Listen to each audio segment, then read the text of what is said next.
All right, well, global leaders are due to announce more ambitious plans to combat global warming on the 5th anniversary of the signing of the landmark Paris Agreement. The Climate Ambition Summit is being held online. Let's go there now.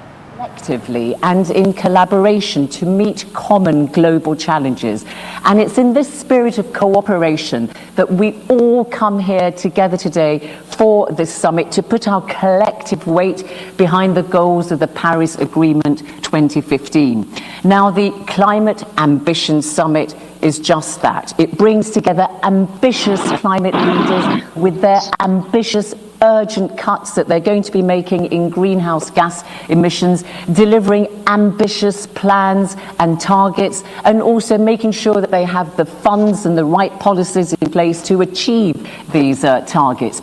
We're going to be hearing from lots of people. We're going to be hearing from governments, from businesses, from civil society, especially indigenous peoples and youth. The youth voices, and they're going to be telling us about their own experiences of the impact of climate change, but also, very importantly, the kind of positive action they're taking. And we're going to be paving the way with our summit today for, of course, COP26, and the United Kingdom is hosting that in November next year in Glasgow, Scotland.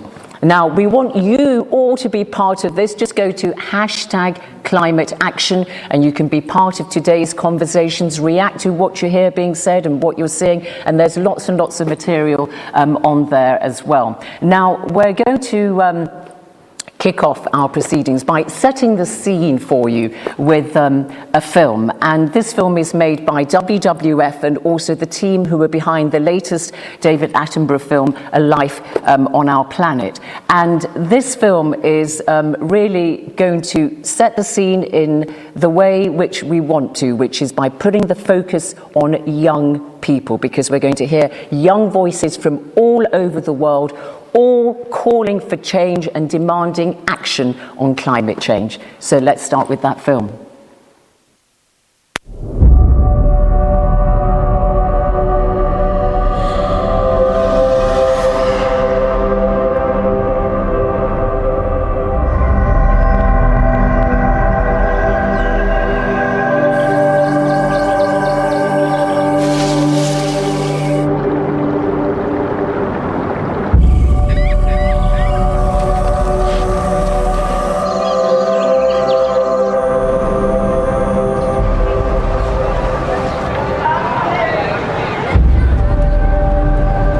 Climate change is the biggest threat to humanity right now. It really is time for us to start listening to the science. We all really care, so why is nothing happening? This is your inheritance, and an inheritance has got to be turned over in good shape.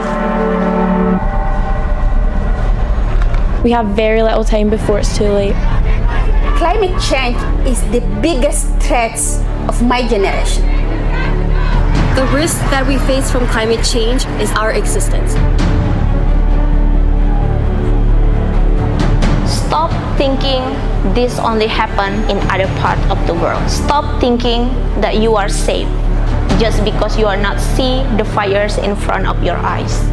The big question in Paris is, can the world's nations agree on a climate plan that will really make a real difference? L'accord de Paris pour le climat est accepté. Representatives from more than 160 nations are signing a historic climate agreement now at the United Nations. It aims to limit global warming to below 2 degrees Celsius.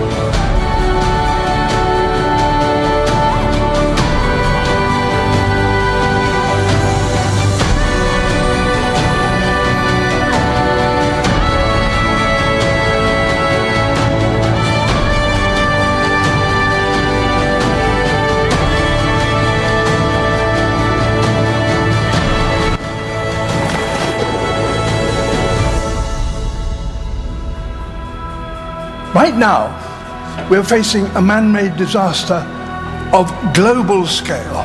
Hotter temperatures, frequent bushfires, drought and intense cyclones. If we don't take action, the collapse of our civilizations and the extinction of much of the natural world is on the horizon. Now to a dire warning about climate change. According to a new report, experts say that we have until 2030 to avoid catastrophe. It also says if unprecedented changes are not made and made soon, there will be irreversible damage to the planet. If nothing changes, the human species is not going to exist. And it's not just us, it's also the whole ecosystem is not going to survive these changes. So it's going to be a mass extinction of all species.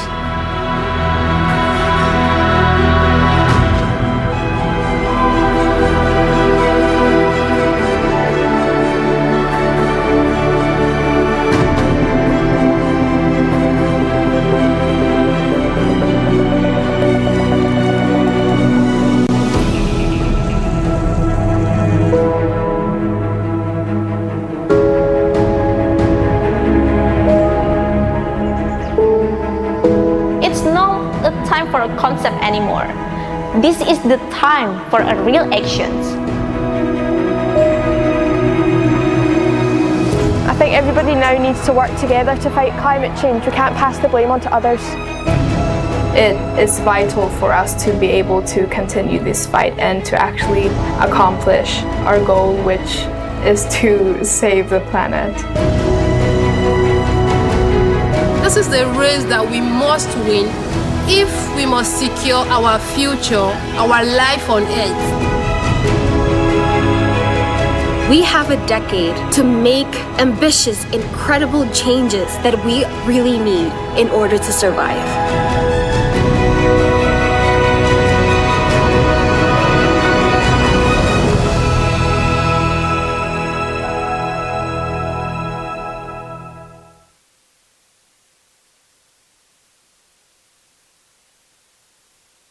So, some powerful voices there in that film, really giving us some powerful messages. And that's just the first of several films we're going to be showing you today. Now, it is my great pleasure to introduce one of the co-hosts of today's Climate Ambition Summit, the Secretary General of the United Nations, Antonio Guterres. Secretary General, welcome to you from headquarters in New York. And in your recent State of the Planet address, you very much outlined in that wonderful speech how the objectives of getting a global coalition for carbon neutrality is really going to be your central ambition at the United Nations in 2021. So, Secretary General, please tell us more. Dear co-conveners, excellencies, dear friends of our planet, I'm pleased to welcome you to the Climate Ambition Summit on the 5th anniversary of the Paris Agreement. 5 years after Paris, we are still not going in the right direction. Paris promised to limit temperature rise to as close as to 1.5 degrees as possible. But the commitments made in Paris were far from enough to get there, and even those commitments are not being met.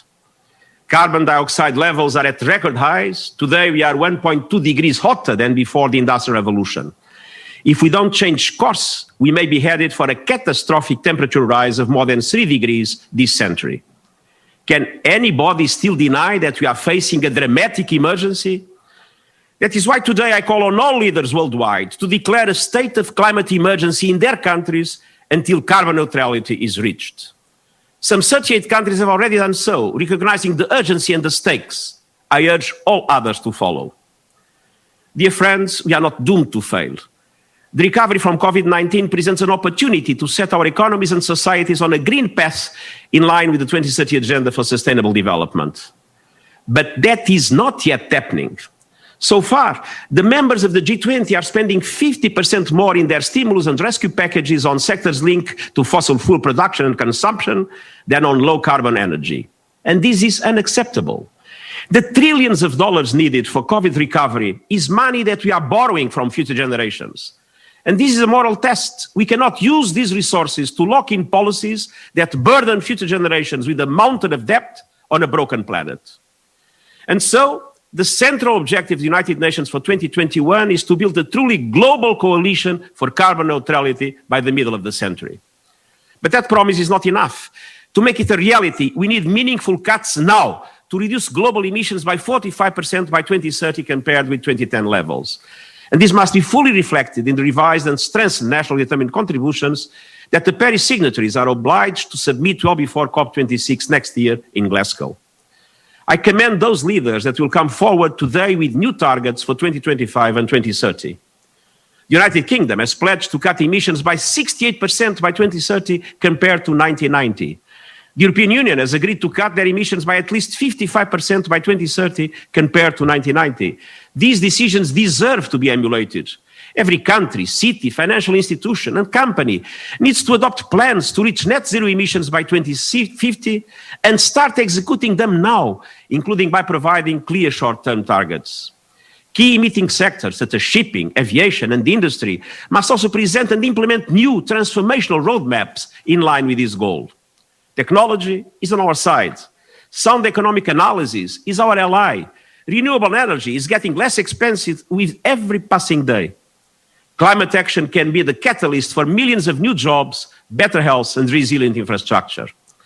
But let us remember that this transition must be just and also recognize that women's leadership is good for climate action. Chers amis, les politiques économiques et les financements mondiaux doivent être au diapason de l'accord de Paris et des objectifs de développement durable. Il est grand temps de fixer un prix au carbone, d'éliminer progressivement le financement des combustibles fossiles et de mettre un terme aux subventions dont ils bénéficient, d'arrêter de construire de nouvelles centrales à charbon, de faire peser l'impôt non plus sur le revenu mais sur le carbone, non plus sur les contribuables mais sur les pollueurs, de rendre obligatoire la divulgation des risques financiers liés au climat et d'intégrer l'objectif de neutralité carbone dans toutes les politiques et décisions économiques et budgétaires. Le secteur financier privé doit aider les entreprises à transformer leurs modèles économiques, aligner ses investissements avec l'objectif de neutralité carbone et publier ses progrès en ce sens. Les propriétaires et gestionnaires d'actifs doivent décarboner leur portefeuille. Les institutions financières internationales et les banques de développement nationales doivent mobiliser les fonds d'investissement privés pour les pays en développement. Et les pays développés doivent tenir leur engagement de rassembler chaque année 100 milliards de dollars pour les pays en développement à partir de 2020. Nous n'y sommes pas encore. Notre objectif collectif doit être d'aller encore plus loin et de dépasser ces 100 milliards de dollars par an en 2021 et de revoir à la hausse les financements publics internationaux ensuite. Mais aujourd'hui, l'adaptation ne représente que 20% des financements concernant le climat.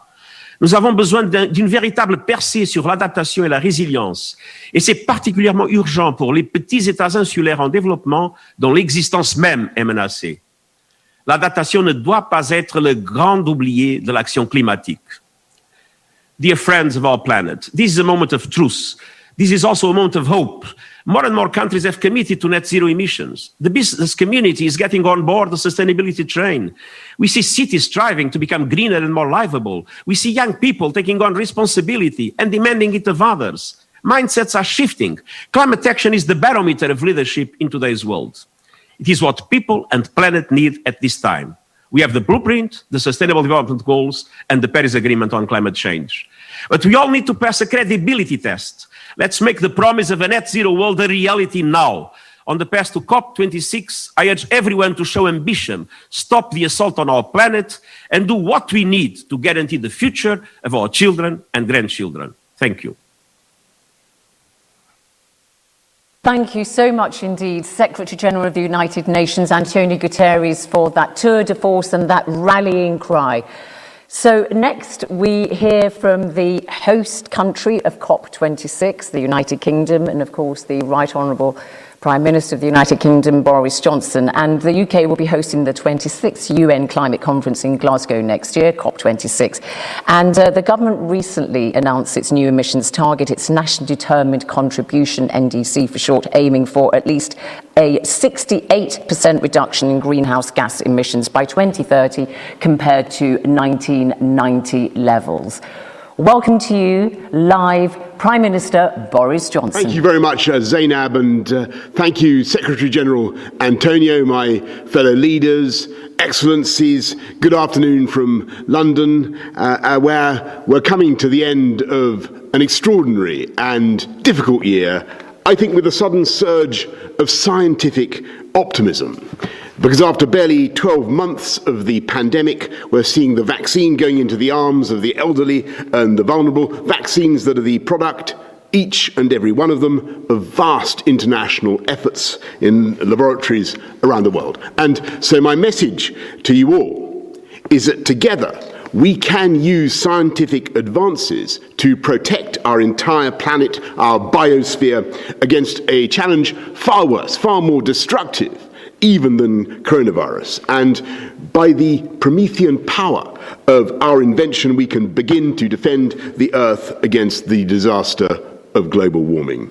And by that, I mean that together we can reduce our emissions, we can radically cut our dependence on fossil fuels, we can change our agricultural practices, and in short, we can reverse the process by which, for centuries, humanity has been quilting our planet in a toxic tea-cosy of greenhouse gases. And at the same time, we can create hundreds of thousands of jobs, millions of jobs across the planet as we collectively recover from coronavirus. And if you doubt our ability to do that, let me tell you that when I was a child of 6, this country depended on coal for 70% of our energy needs. That coal dependency is now down to 3% or less. And since 1990, the UK has cut our CO2 emissions by 43%, more than any other G20 nation.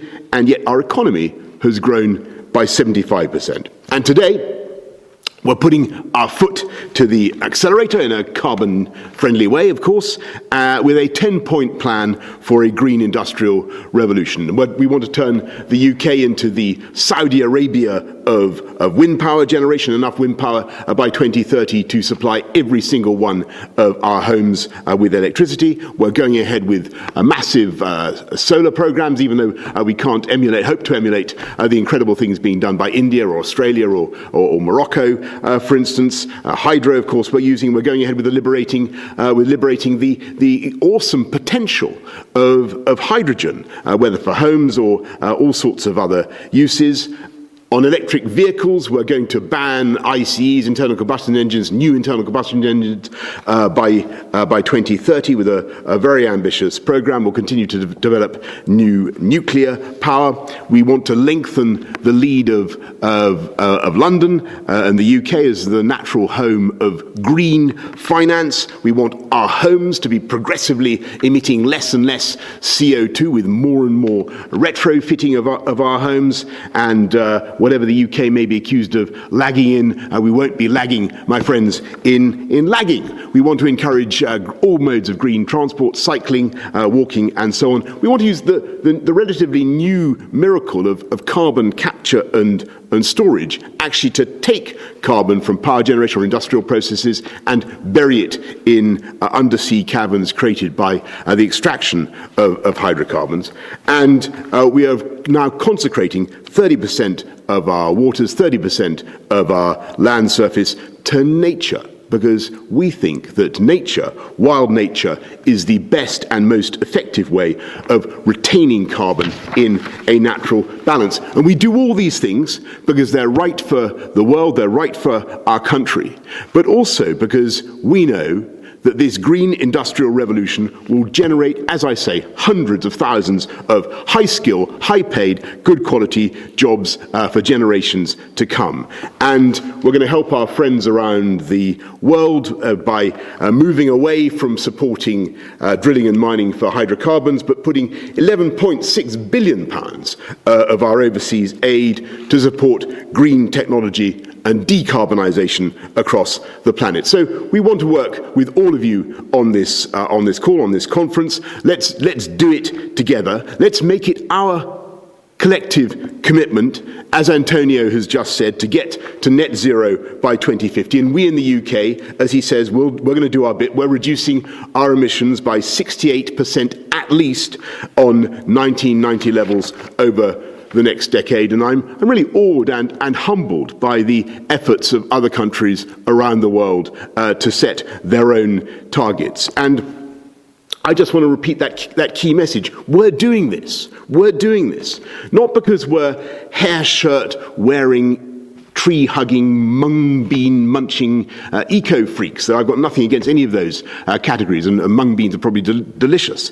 We're doing it because we know that scientific advances will allow us collectively as humanity to save our planet and create millions of high-skilled jobs as we recover from COVID. So thank you all very much for joining this conference, this Ambition Summit. Thank you to Secretary General Antonio. Thank you to my co-host Emmanuel Macron, who I know shares my keen interest in protecting the ecosystems of our seas and oceans. And I look forward to seeing you all in Glasgow face-to-face in November next year. Thank you very much. Thank you for your robust speech there, Boris Johnson, Prime Minister of the United Kingdom, and of course host of COP26 in November in Glasgow next year. And you mentioned at the beginning, Prime Minister, about the vaccine for COVID-19, but of course it was the Secretary General of the United Nations, Antonio Guterres, who said there is no vaccine for the planet in that recent speech made on the state of our planet. So thank you very much indeed there. So we've heard two world leaders, but when we're talking about climate action, of course, it's what happens at the grassroots level that is also absolutely critical. So next to speak is Archana Soreng, and Archana is an environmental activist, and I want to get this right, belonging to the indigenous Karya community from the Behaband village of Rajanganpur in Sundargarh, Odisha in India. And now she's a member of the United Nations Secretary General's Youth Advisory Group on Climate Change. And Archana has got two key messages that she wants everybody, all the world leaders, to hear today to really help drive ambitious climate action. So let's hear Archana's message.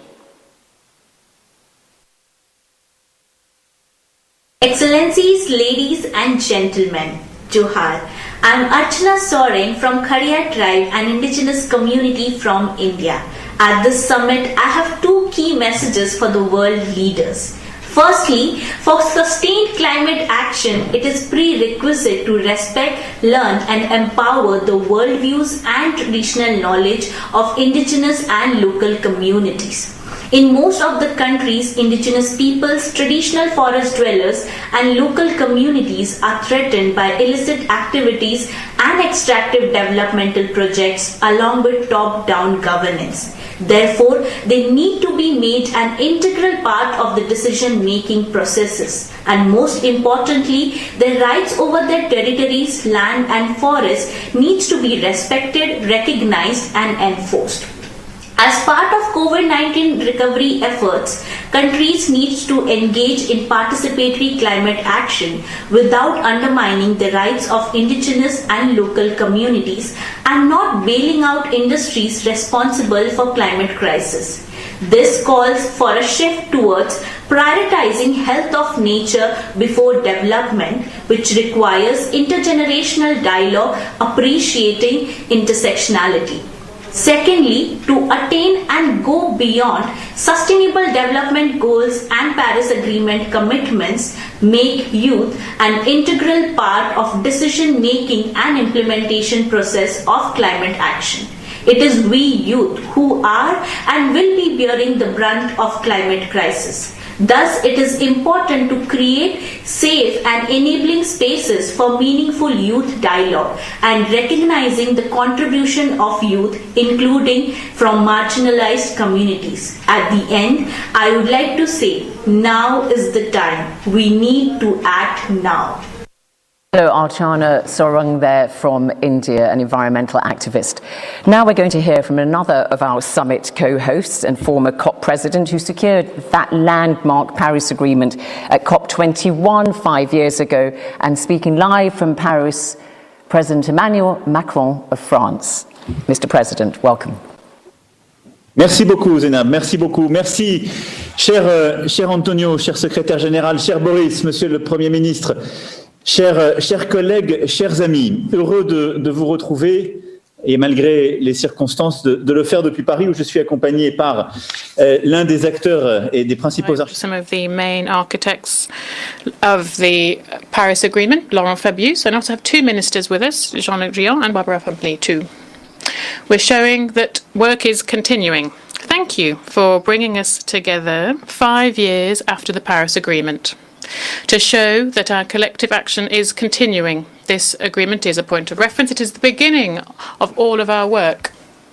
It was sometimes faced some upheavals based on some people's choices, but we maintained trajectory, and we've arrived at an important point with the elected President-elect of the United States expressed his will to return to the Paris Agreement. And here I really wish to say welcome back, welcome home to our American friends.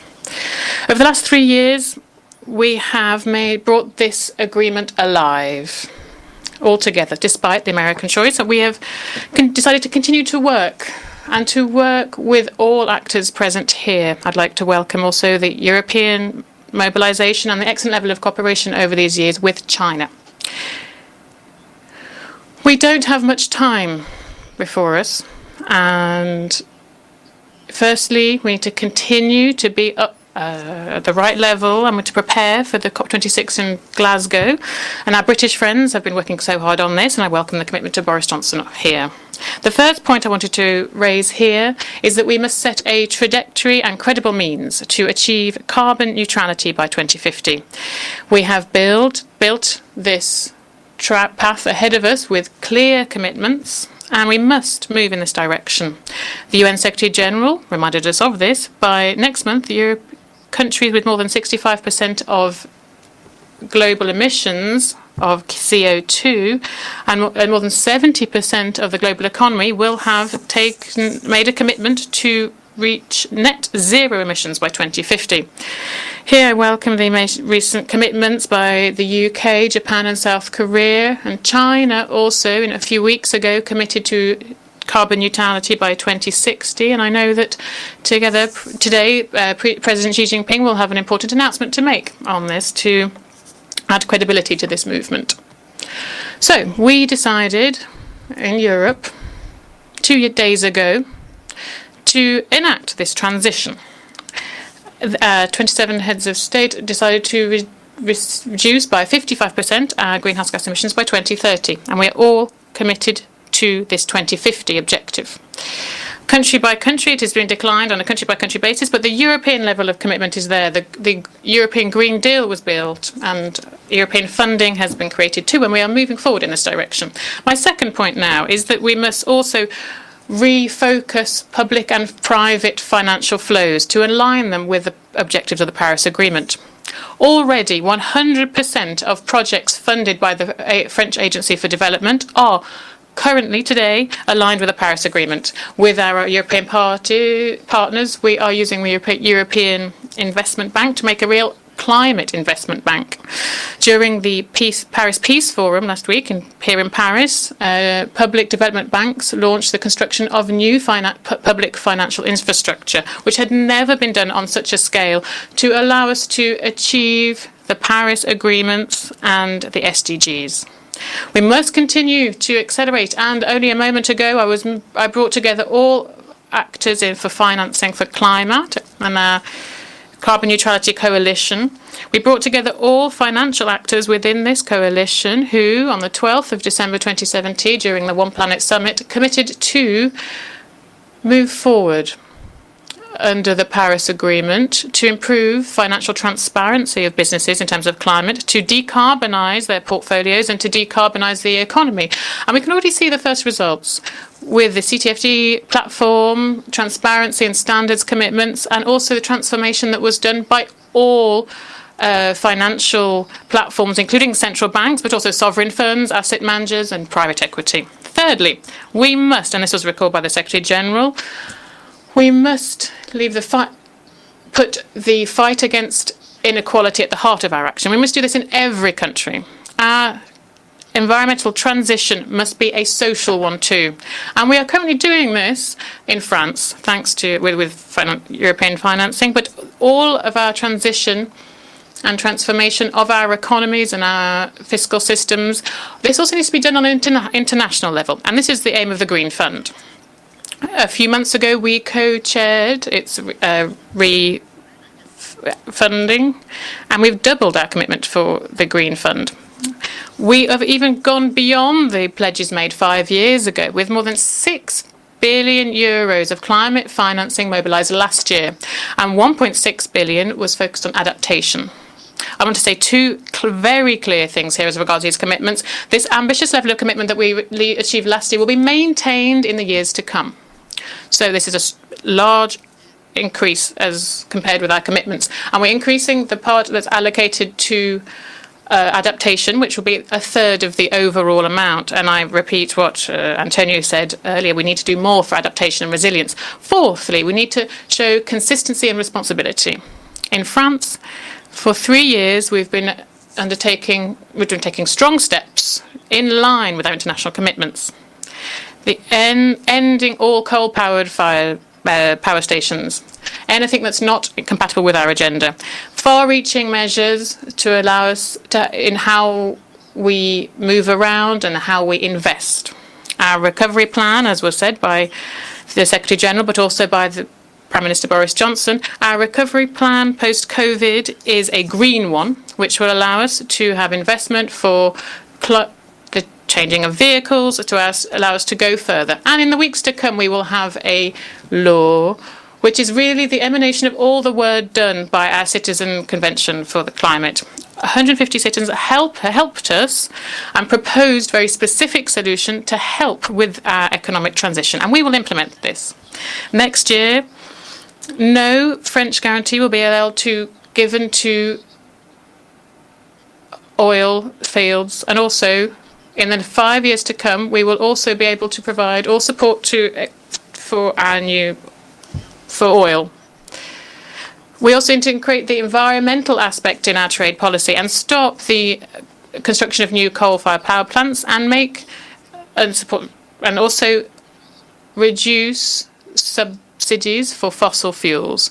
And we will manage this through this level of consistency. And I think this is true for all countries who are here today. This is what we're doing today. This is what we are encouraging in Europe too, so that we can really have a carbon price and therefore a scenario that would allow us to be consistent and up to the objectives that we've set ourselves. The European Green Deal, that we're very committed to, will be an essential aspect of our strategy. Thank you all. We're all committed so that COP26 in Glasgow is successful because the stakes are very high.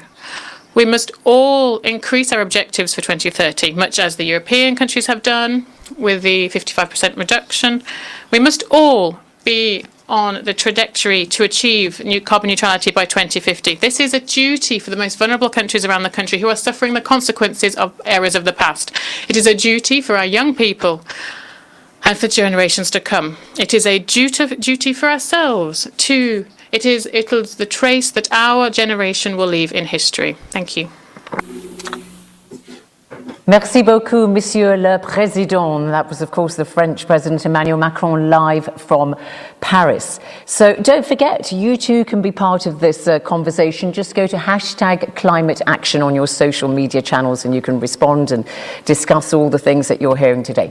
So from France, we're going to go to Kenya now to hear from an activist who's based there in Kenya. She's a member of the Fair Trade International Board and also works for Oserian. Now, that's a labour organisation. And Mary's going to speak about the importance of government action to support farmers, because of course we know they really are in the vanguard. They really are one of the most prominent groups who are affected by climate change. So Mary, let's hear your message. My name is Mary Kinyua. Greetings from Kenya. I'm the Fair Trade Chair of Africa, and I have the honor of representing 1.7 million fair trade farmers and workers around the world.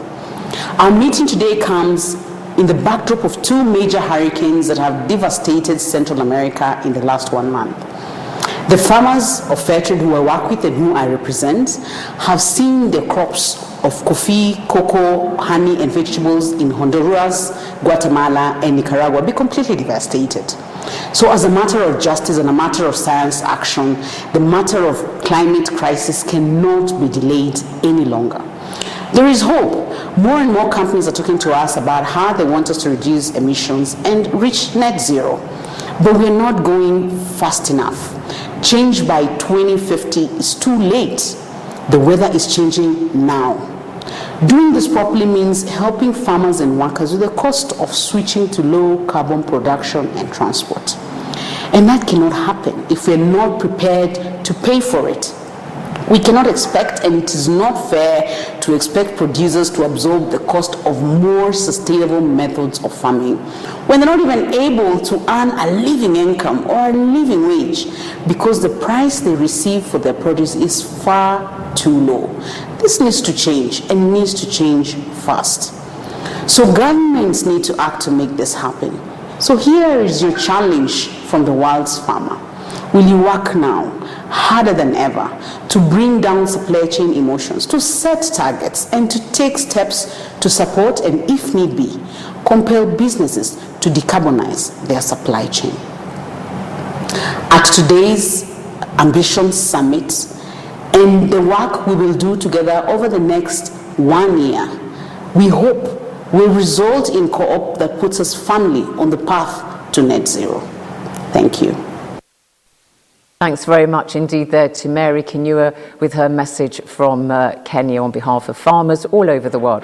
So now I'd like to welcome the COP25 President and partner of this Climate Ambition Summit, Sebastián Piñera, President of Chile. And Mr. President is speaking live from Santiago. And Chile hosted, of course, the COP25 on climate last year in Madrid. And you continue to work very closely with the UK presidency in the run-up to COP26. And Mr. Piñera, you are joined, we can see him there, Iván Duque, the President of the Republic of Colombia. And we're going to be hearing from President Duque a little later in our summit. But now, let's hear from you first. President Piñera, live from Santiago. Thank you.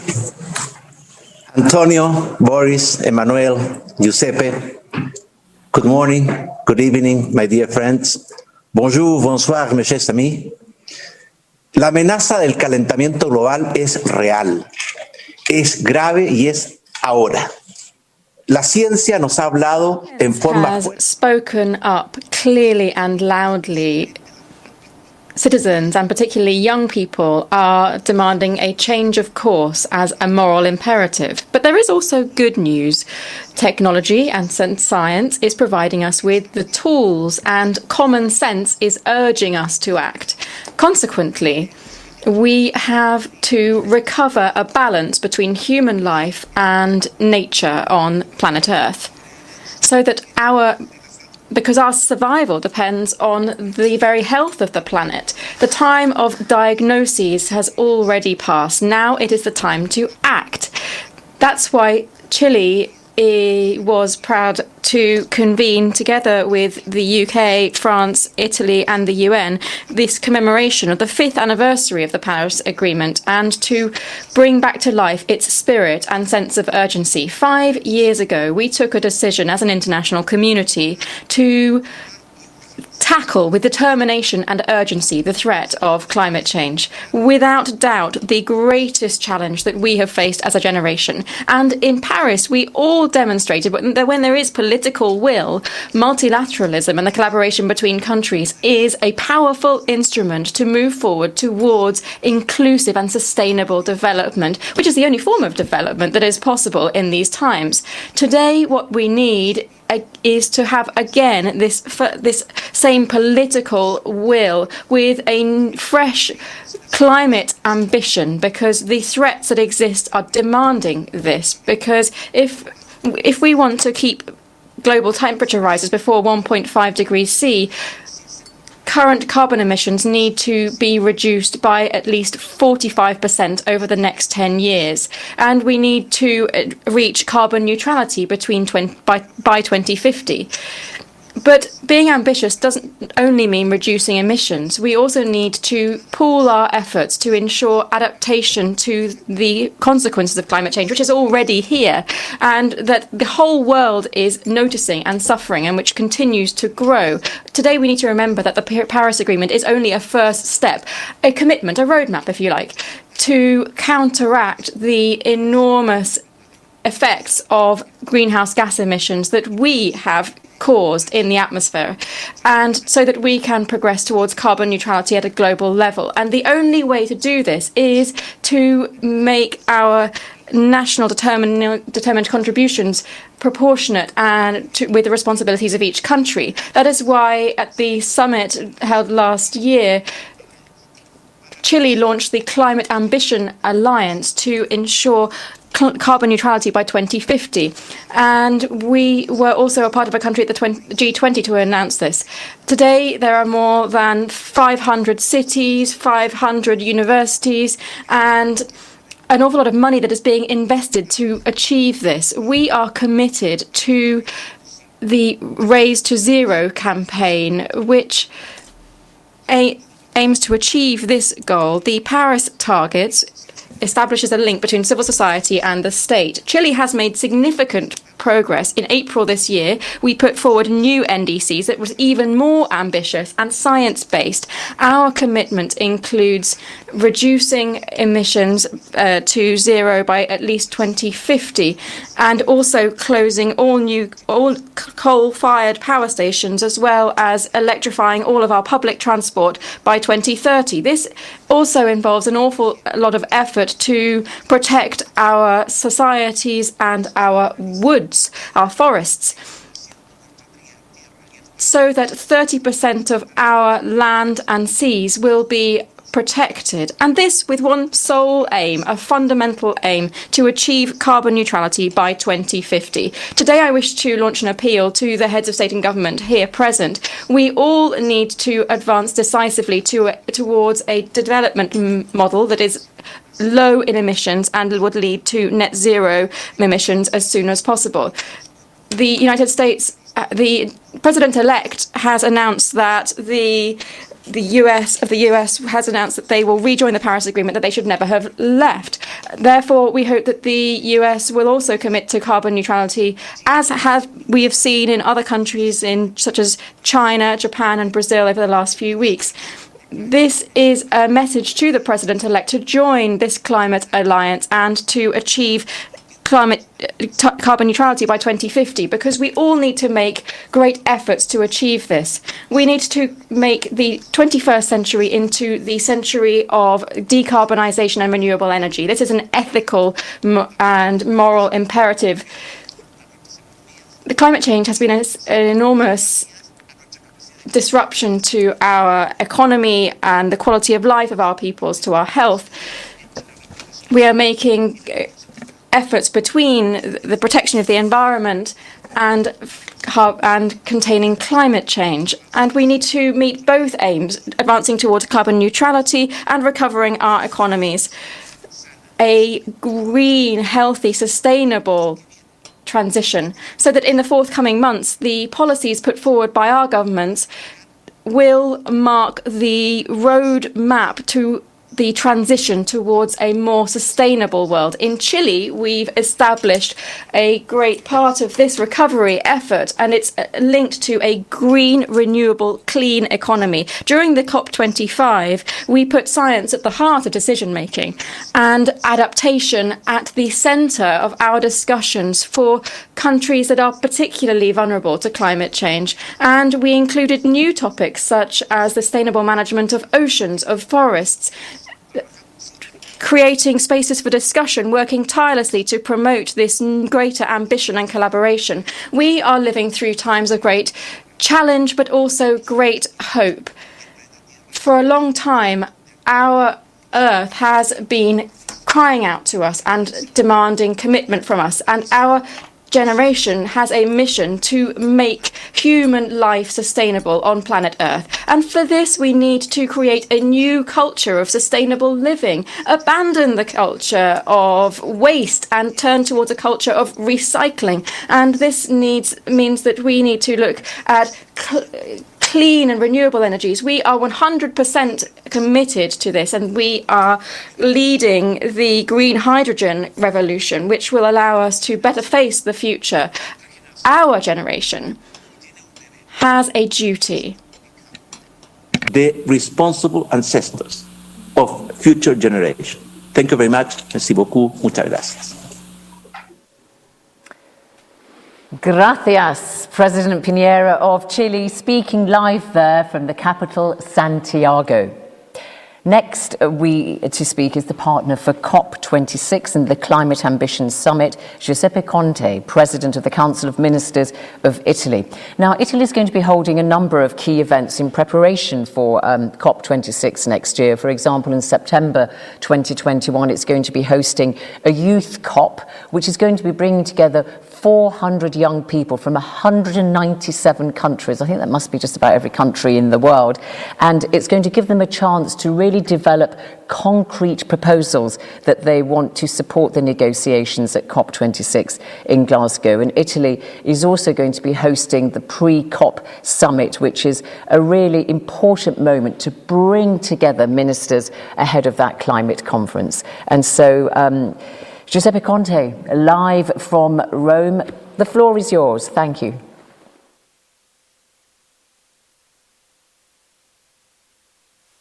Thank you very much. Dear colleagues, Antonio, Boris, Emmanuel, Sebastian, distinguished guests, 5 years ago in Paris, our countries adopted a landmark agreement committed to strengthen the global response to the existential threat of climate change. Despite our efforts since that day, the world continues to face the rise of global emission and temperature at an alarming rate. The pressure is even higher now as we collectively plan our recovery from the damages caused by the global pandemic.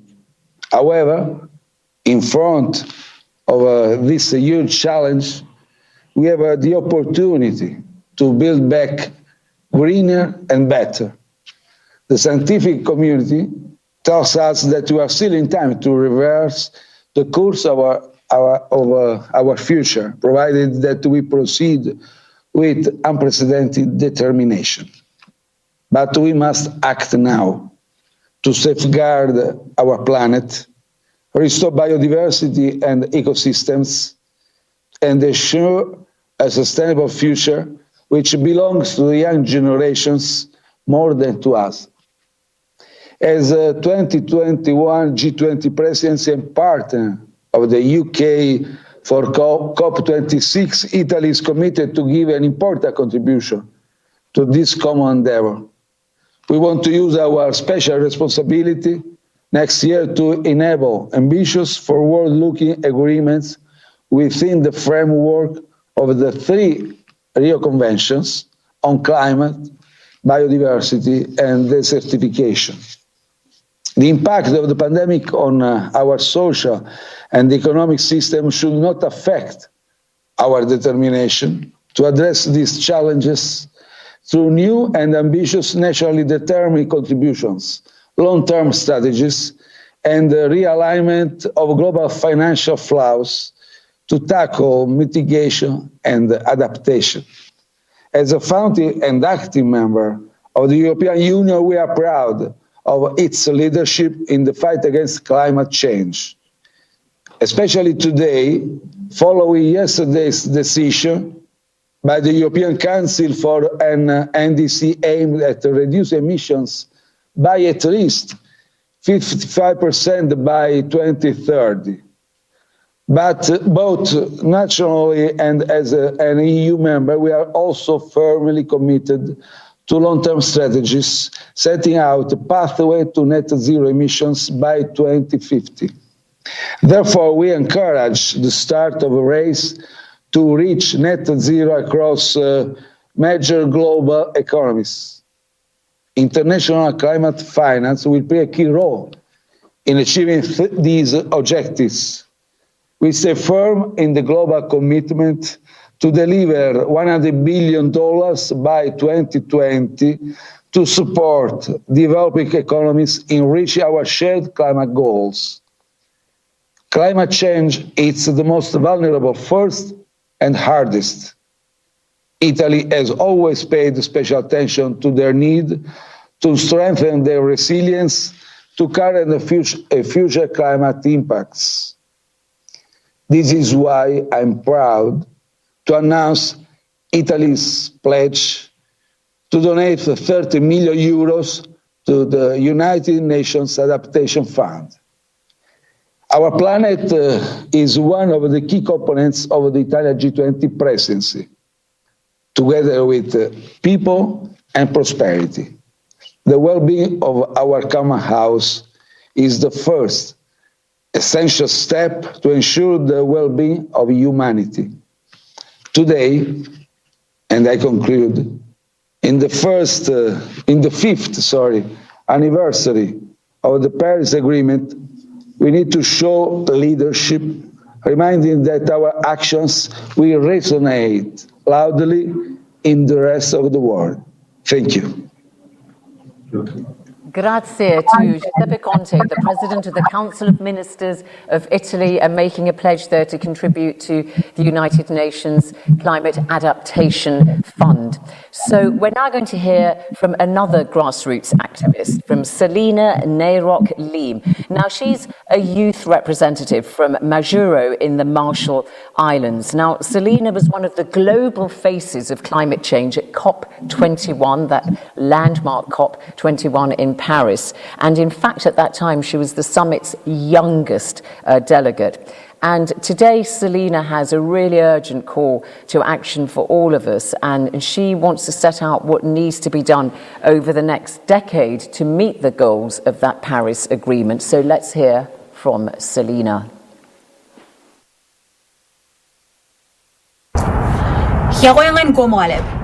It has been 5 years since the Paris Agreement, and what a tumultuous time it has been. The ever-rising global temperatures have penetrated the world even more acutely. It is the melting of permafrost, forest fires that hit closer to the home of the climate crisis deniers, droughts that ransack living beings of their resources, floods that reminded many of us that we have no escape. All of these felt immensely by those that society continues to minoritize and exclude from the climate crisis discussions when it entails our very livelihood and survival. With the eco-anxiety felt worldwide that at times fears me into immobility, I keep sight that we have until 2030 to radicalize movements, eliminate fossil fuel in favor of renewable energy, live eco-consciously in our personal lives, evaluate our food systems, remove artificial barriers in order to efficiently and fairly allocate funds to countries and communities severely affected. Back in 2015, I sat down with former Minister Tony de Bruyn as we delivered our statement thinking my home had till 2050. This is the decade of action. I stand with the anger and disappointment of my youth comrades towards you, the 1% elite of the world, for with the massive influence you have, you failed your big shoes.